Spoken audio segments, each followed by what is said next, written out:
Hello, thanks for joining D Media and the Millisecond for a series on 5 Whys, part of Six Sigma.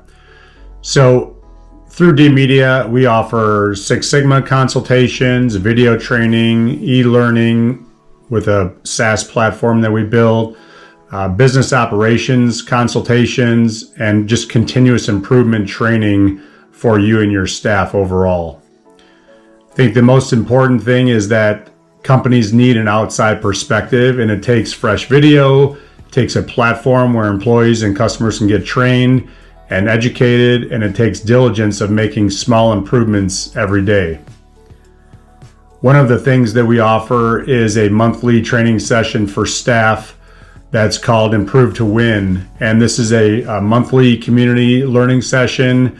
We review Six Sigma and continuous improvement tools, training, and resources to really help produce results for you and your company, and maybe even take things to another level if you're falling into a little status quo. We offer coaching and mentoring, but you can fix problems here. You can seize opportunities that could have been changed for the better. It's professional growth. So for those going through performance evaluations, it's great for them to get a little extra training. So keep that in mind. Get with us and we can get that set up for you. One of the aspects that I always refer to before we dive into the 5 Whys is a Kaizen. And a Kaizen in my mind is a larger brainstorming session. The word is a Japanese word that means kai, to change, and zen, to make better. So really change for the better. When I like to put a Kaizen together, it's a live or virtual brainstorming event with multiple people. So not just the people that are working on that immediate problem or issue that we're talking about, but others in the company and maybe folks outside the company to get multiple brains working on that particular problem. Now, when we are talking about a problem, most people jump to what they think is the cause of that problem right away. But what we're going to look at here is actually finding the root cause of a problem and maybe some mechanisms that we can utilize to get to that root cause. So we'll be talking about 5 Whys analyses, cause mapping. I like to do a current state process map and then a should state process map, and we'll get to that in a different section. We'll look at the use of a fishbone tool or Ishikawa diagram, failure mode and effects analysis, and there are other tools, but really today we'll be just focusing on asking the 5 Whys multiple times and getting to that further and deeper root cause. I'm sure everyone's had a problem that they've tried to fix and it occurs again. So this is an example where maybe you have not gotten to that root cause, and that's the issue that it continues to reoccur. Today we're going to touch on a little bit of why that's happening and maybe getting to that root cause. So when we look at a picture of a tree, the obvious is above ground, right? So we see the leaves, we see the trunk of the tree. Maybe there's some disconnects or waste there that we may see initially. But as we go down below the ground, we see that there's many branches and roots coming off of that trunk. And one of those could be our actual real issue. So I think the picture of a tree gives a quick diagram as to the root cause, but it's not always that fundamental problem that's caused the issue or a proven reason for the existence of an issue. It's getting to that analysis and finding out exactly what's the deeper problem. What can we address by the underlying systems that are involved? How can we look at processes to keep the problem from occurring? And this is typically problem prevention, but we need to get to that root cause before we get to that problem prevention. So there's a few steps here that I'll outline, defining the problem, collecting some of the data, identifying possible causal factors, identifying root causes, identifying an action plan, and then a control plan for those root causes. That's kind of an overview and a high level look, but let's get down into more of the determining of the root cause. So a lot of folks, like I said earlier, they jump to what they think is the right answer. And typically it's folks that are in that problem every day.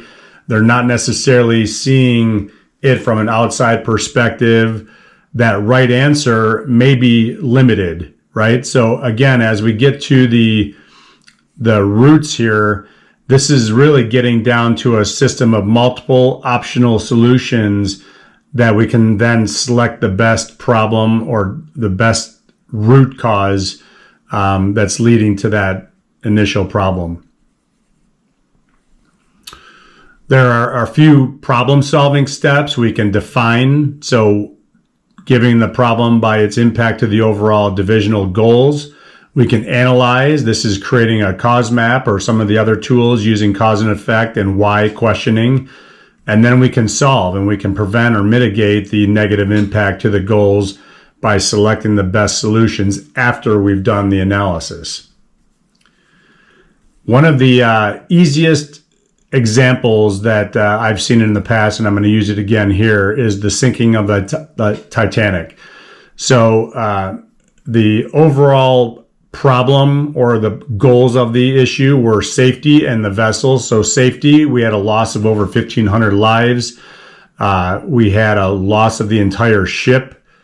When we talk about some of the initial root causes, we had the loss of lives. The Titanic sank because it hit an iceberg, right? So a lot of folks will just say the Titanic hit an iceberg, it sank, that's why we had the problem. But if we get into asking questions and really diving a little bit deeper, this is getting one further layer into the problem. So the Titanic sank, yes. Why? Because the water filled the hull. Why did that occur? Because maybe the steel plates buckled within the hull. And why did that occur? Well, the strength of the steel may have been an issue, and the fact that it hit an iceberg may have been another issue. So these are now two root causes that we've determined. But let's dive even a little bit deeper. Maybe we start asking questions about the strength of the hull or why it hit an iceberg. The iceberg was obviously present, but maybe the ship didn't turn quickly enough. Maybe there's a further issue here about the ship being in the water, the temperatures, that kind of thing. So let's dive even a little bit deeper. There were issues in the strength of the hull. We talked about the steel. Maybe there was the design of the hull. Maybe it was the strength of the steel. Maybe it was the speed. Maybe they were going too fast for being at night, not knowing that there was an iceberg in front of them. So the speed is a new possible root cause, going 18 knots. They saw that iceberg too late. Maybe they didn't have the equipment on that ship at that time that ship was built to actually see things at night in advance. Maybe it was the size of the rudder. That's another great new root cause that we're determining after asking a few more questions. So hopefully you can see here that as we get deeper into asking questions, we're finding more potential root causes. So it's not just as easy as the ship hit the iceberg. That's the moral of this mapping story, is that maybe we found other areas that were potentials of the ship sinking and the loss of lives. When we go through a 5 whys or determining root cause for you and your company, we utilize many different tools. So 5 whys is one of them, a fishbone diagram, and I'll show you some of these here. This is just a quick snapshot of what we would utilize to start asking those deeper questions, and ask various people, not just the one person maybe that is dealing with the problem. We can fill out a fishbone diagram, and this might break down different areas of the problem and then break down segments within those areas as to the actual root cause of the problem that's at hand. So I'd like to ask you, what continuous improvement theory or particular exercises would you like to review? Are there specific problems with you and your company that we could address? Maybe simply doing a brainstorm session with you and your organization would help determine maybe what problems are at hand. Sometimes they're silent, and sometimes we don't actually know that there's a problem until maybe revenue hasn't grown like we've seen it, or maybe operations aren't as smooth as we would like to see. Additionally, we have put a book together that takes some of the Six Sigma and continuous improvement methodologies, but it actually enhances your life. So this whole focus is not necessarily on work, but it's on all aspects of life. I think that taking a time to read this book, maybe getting a copy for your staff as part of their annual performance enhancement, but looking at them improving their entire life, not just work. Once we've got that view, maybe work is their one priority that is part of the maybe 2 or 3 that they want to focus on. But I think the enhancement of the entire scope of life will inevitably help their work in the bottom line. So get with us. Send us an email, send us a text, get on our YouTube page or our website, and we can work with you and your organization to make enhancements, find those root causes, and improve your overall operations and revenue. Thanks for taking the time today. Hope you have a great day.